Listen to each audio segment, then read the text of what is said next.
Hi guys, just thought to give you an introduction to the Audi TT, not the car itself, but the paperwork. Came with a very substantive bunch of paperwork for service histories, MOTs, etc.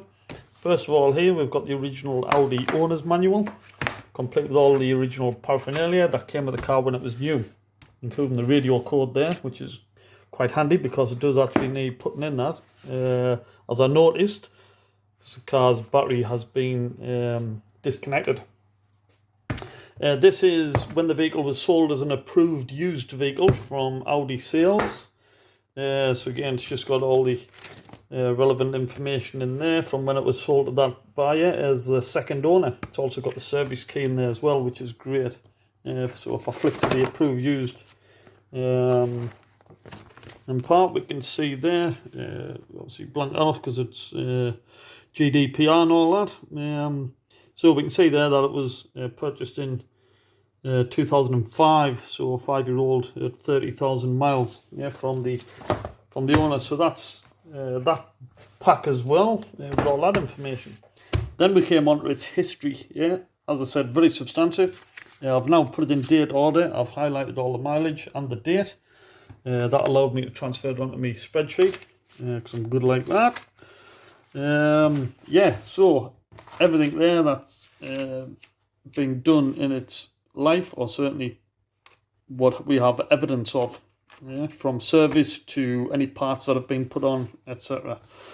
The good thing was the previous owner wasn't mechanically minded, so everything is being documented and done by a garage.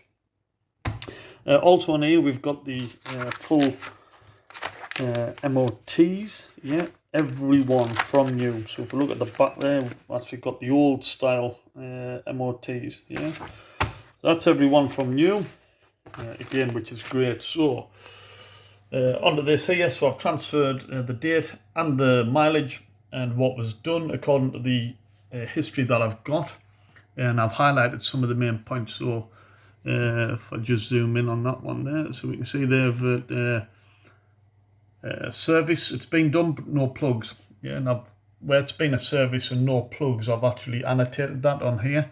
So this one is actually due some plugs. However, ironically, if you have a look at this on the services, 130k it had a service, so 130k. Then at 133k it had a service, so 3,000 miles after it had another service. And then 1,000 miles after that, it had another service. So it's had 3 services within 4,000 miles, which is bizarre. There we go. Anyway, another good thing was evidence of the timing belt and water pump done. It's also had new front and rear discs at 116,000. It had a new alternator at 109,000 and the oil dipstick funnel, which, if you remember on my old TT, I had to replace that, so that's already been done. It had a new power steering pump at 88,000 miles. That was back in Jan 2010, so some 12 years ago. And this may be the fault again on this particular car. Hence, it was up for spares or repairs. Also at 83k, good to see, it's had a brand new turbo. The oil pickup in the sump was cleaned again. It's something that I'd done on the old TT that I had. The cam and auxiliary belt was done at the same time. So if we have a look back down to, there's a point where I've, here. So at 114,000 miles, which is this one, this one here, December 2015. Also, the oil pickup was cleaned again in the sump. So I don't need to take the sump off and clean that pickup pipe, which I was thinking I would have to do when I got the car if there was no evidence of that being done. So that's fantastic. Okay, I'll just zoom down off that and come into the list I've made. So this is what I've got to do. So pretty much the car itself. Power steering issue. If it's the pipe, happy days. I can probably replace that for relatively, limited cost. If it's the pump, I can already source one of them second hand off eBay, 40 quid. So worst case, it's the pump. It's fairly straightforward job. Things I have noticed, Driver's door micro switch doesn't work, so basically when you open the door, the window should drop slightly, which it doesn't. Doing a bit of research, just a micro switch. I've ordered that, left and right, just in case you're the ones doing the same. £9. Roof micro switch. Basically, there's a light on the dash that says that the roof's open even when it's closed. Again, it's just a micro switch. However, the micro switch is okay, it just needs straightening out, or you glue a bit of card on to make it thicker, as I've seen on the forums. So that's a no-cost fix. ABS lights on, I've still got to investigate that, and the engine lights on, still got to investigate that. That's possibly down to the ABS light. We shall see. Power steering oil, which I've got in or ordered in preparation, £16 in preparation for the pump getting replaced, or indeed the pipe leak. After that, it'll just be an MOT, a clean and polish, and hopefully get that shifted on. Dilly dilly. So, welcome to the latest edition, the Audi TT Cabriolet 2001 1.8 turbo. It's the BAM engine 225 brake horse, which is the more desirable. It's got the original alloys. They're not in too bad a condition, so they'll just clean up. I'm not going to bother refurbing them. Tyres are good all round. The bodywork's surprisingly good all round as well. It does need a polish.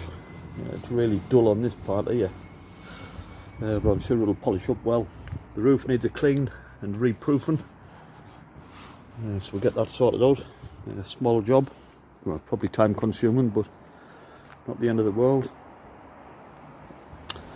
Don't know what's going on here. I think that's where the aerial goes, but I'm not sure. I'll have to investigate that to see what the crack is with that. Yeah, so other than that, that's okay on the inside. So first thing, when you release the handle, this window should drop down a bit, but it doesn't on both sides. So there's a trip switch inside here, which when you pull the handle, hits the trip switch, and that's when the window drops down. And then when you close it, the window goes up. It only drops about an inch. So that is what has failed the trip switch. So I've ordered two for the left and the right, because the left one does exactly the same as well. So it's only £9. It's a bit of a fidgety job, like strip all this down, take this out, get to the trip switch itself, replace it. So I'll do a video on that when I get round to it. Inside, yeah, leather interior, bolsters sort of getting a bit of hammer as they do on these, because they're tight to get in and out of, so you're always catching this. So yeah, bolsters could do with a bit of working with some leather cleaner and restorer. They should come up well. It's even got a little armrest in this one as well, which the Coupe TT didn't have.